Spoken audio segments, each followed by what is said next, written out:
Patriarcas e Profetas. Capítulo 62. A unção de Davi. A alguns quilômetros ao sul de Jerusalém, a cidade do grande rei, achava-se Belém, onde nasceu Davi, filho de Jessé.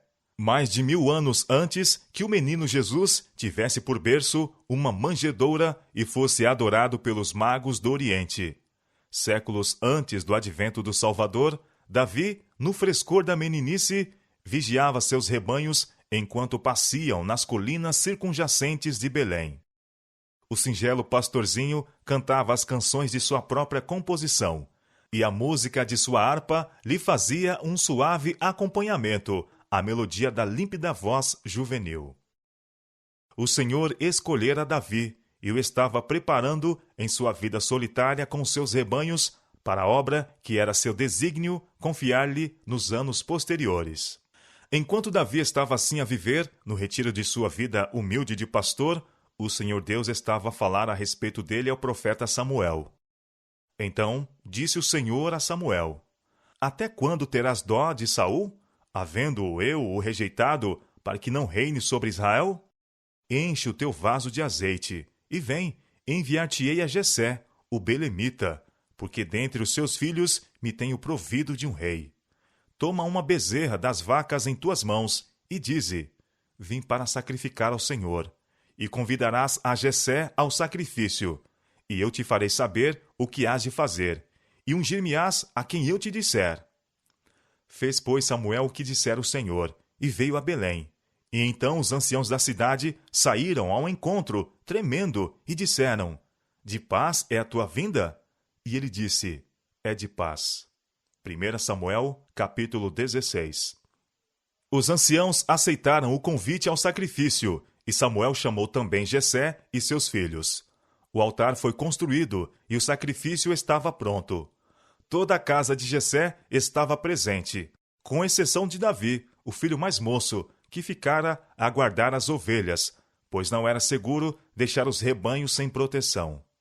Quando terminou o sacrifício, e antes de participarem do banquete sacrificial, Samuel começou a sua inspeção profética dos filhos de Jessé, dotados de nobre aparência.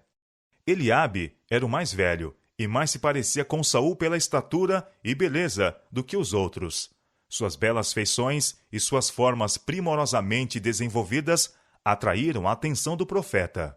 Ao olhar Samuel para o seu porte principesco, pensou: Este é na verdade o homem que Deus escolheu para sucessor de Saul, e esperou a sanção divina para que o pudesse ungir. Mas Jeová não olhava para a aparência exterior. Eliabe não temia ao Senhor. Se ele tivesse sido chamado ao trono, teria sido um governante orgulhoso e opressor. A palavra do Senhor a Samuel foi: Não atentes para a sua aparência, nem para a altura da sua estatura, porque eu tenho rejeitado. Porque o Senhor não vê como vê o homem, pois o homem vê o que está diante dos olhos, porém o Senhor olha para o coração. Nenhuma beleza exterior pode recomendar a alma a Deus. A sabedoria e a excelência reveladas no caráter e comportamento exprimem a verdadeira beleza do homem. E é o valor íntimo, a excelência do coração, o que determina nossa aceitação por parte do Senhor dos Exércitos. Quão profundamente devemos sentir esta verdade no juízo a nós mesmos e a outrem. Podemos aprender, pelo engano de Samuel, quão vã é a aparência que repousa na beleza do rosto ou no porte nobre da estatura. Podemos ver quão incapaz é a sabedoria do homem para compreender os segredos do coração, ou os conselhos de Deus sem esclarecimento especial do céu. Os pensamentos e caminhos de Deus em relação às suas criaturas estão acima das nossas mentes finitas.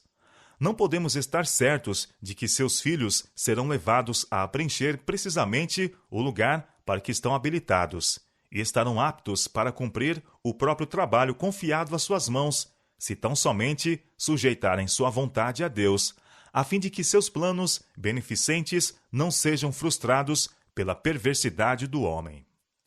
Eliabe saiu de sob a inspeção de Samuel, e os 6 irmãos que estavam assistindo ao serviço religioso vieram a seguir a ser observados sucessivamente pelo profeta.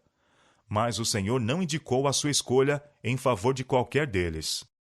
Com uma incerteza dolorosa, Samuel tinha olhado para o último dos moços. O profeta estava perplexo e confuso. Perguntou a Jessé: acabaram-se os mancebos? O pai respondeu: ainda falta o menor, e eis que apacenta as ovelhas. Samuel determinou que ele fosse chamado, dizendo: não nos assentaremos em roda da mesa, até que ele venha aqui. O solitário pastor ficou sobressaltado com o inesperado chamado do mensageiro, que anunciou que o profeta viera a Belém e o mandara chamar. Com surpresa, perguntou por que o profeta e juiz de Israel desejava falar com ele. Mas, sem demora, obedeceu à chamada. E era ruivo e formoso de semblante e de boa presença. Ao ver Samuel com prazer o pastorzinho formoso, viril e modesto, a voz do Senhor falou ao profeta, dizendo: levanta-te e unge-o, porque este mesmo é.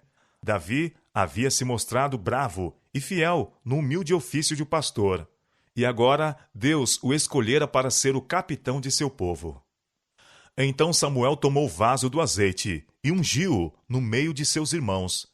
E desde aquele dia em diante, o Espírito do Senhor se apoderou de Davi. O profeta tinha cumprido o trabalho que lhe havia sido designado, e com coração aliviado, voltou a Ramá.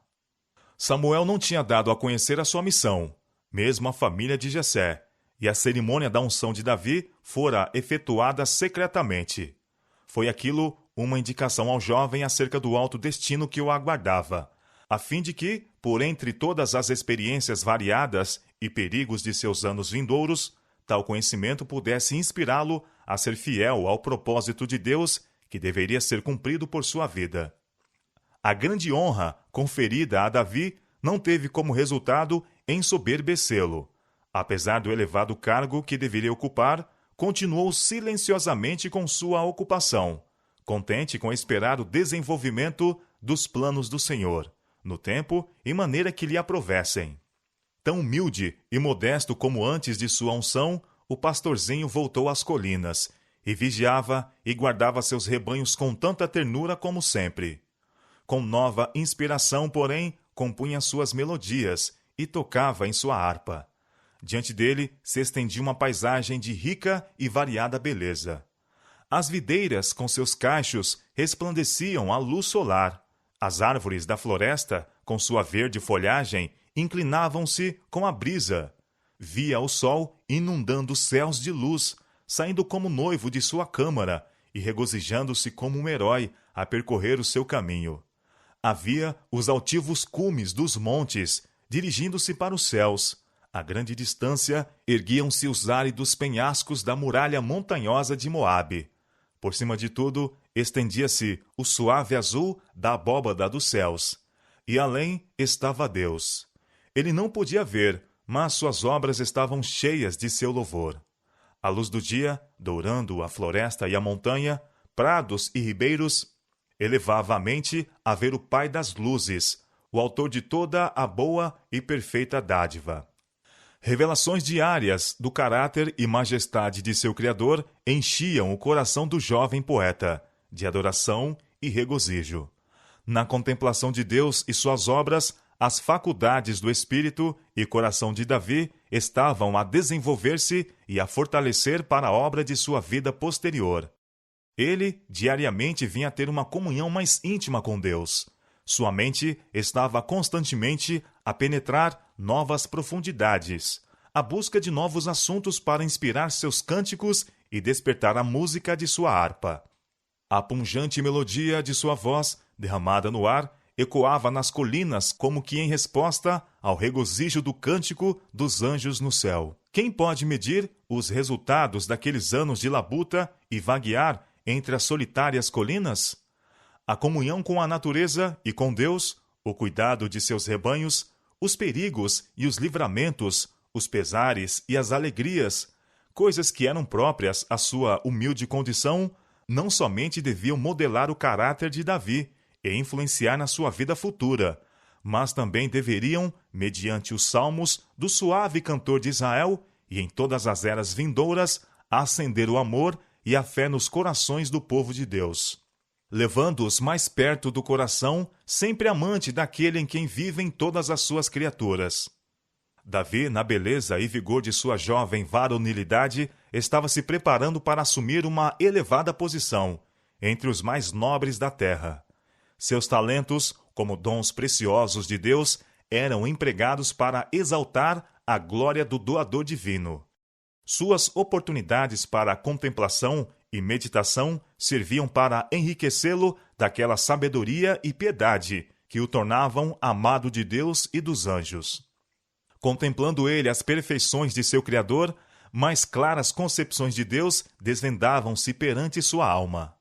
Eram iluminados assuntos obscuros, dificuldades eram explanadas, harmonizadas perplexidades, e cada raio de nova luz provocava novas expansões de transportes e mais suaves antífonas de devoção para a glória de Deus e do Redentor. O amor que o movia, as tristezas que o assediavam, os triunfos que o acompanhavam, tudo eram assuntos para o seu ativo pensamento. E ao ver o amor de Deus em todas as providências de sua vida, seu coração palpitava com mais fervorosa adoração e gratidão. Sua voz soava com mais opulenta melodia, sua harpa era dedilhada com alegria mais exultante. E o moço pastor ia de força em força, de conhecimento em conhecimento, pois o Espírito do Senhor estava sobre ele.